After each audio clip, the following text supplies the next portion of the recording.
بسم الله الرحمن الرحيم. يا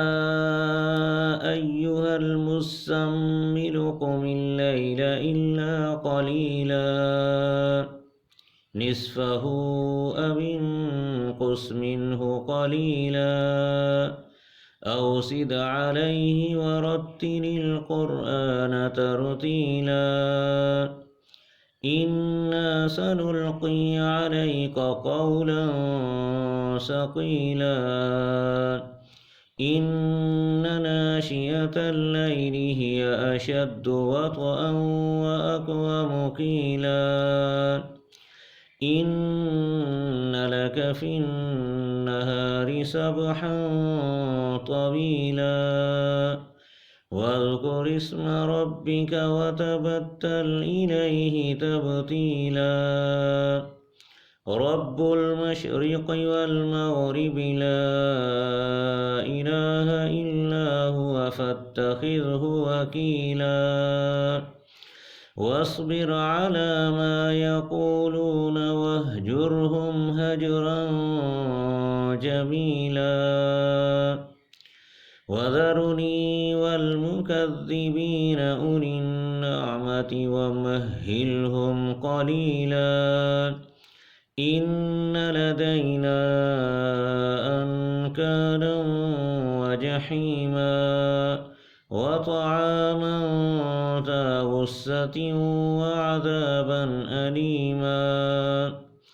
يوم ترجف الأرض والجبال وكانت الجبال كثيبا مهيلا إنا أرسلنا إليكم رسولا شاهدا عليكم كما أرسلنا إلى فرعون رسولا فعصى فرعون الرسول فأخذناه أخذا وبيلا فكيف تتقون إن كفرتم يوما يجعل الولدان شيبا السماء منفطر به كان وعده مفعولا إن هذه تذكرة فمن شاء اتخذ إلى ربه سبيلا إن ربك يعلم أنك تقوم أدنى من ثلثي الليل ونصفه وثلثه وطائفة من الذين معك والله يقدر الليل والنهار علم أن لن تحصوه فتاب عليكم فاقرؤوا ما تيسر من القرآن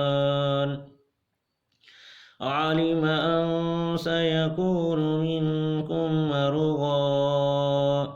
وآخرون يضربون في الأرض يبتغون من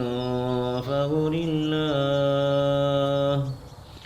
وآخرون يقاتلون في سبيل الله فاقرؤوا ما تيسر منه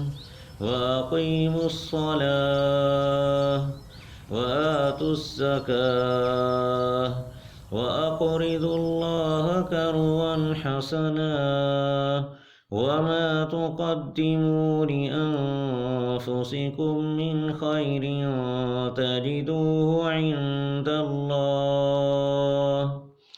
تجدوه عند الله هو خيرا وأعظم أجرا واستغفروا الله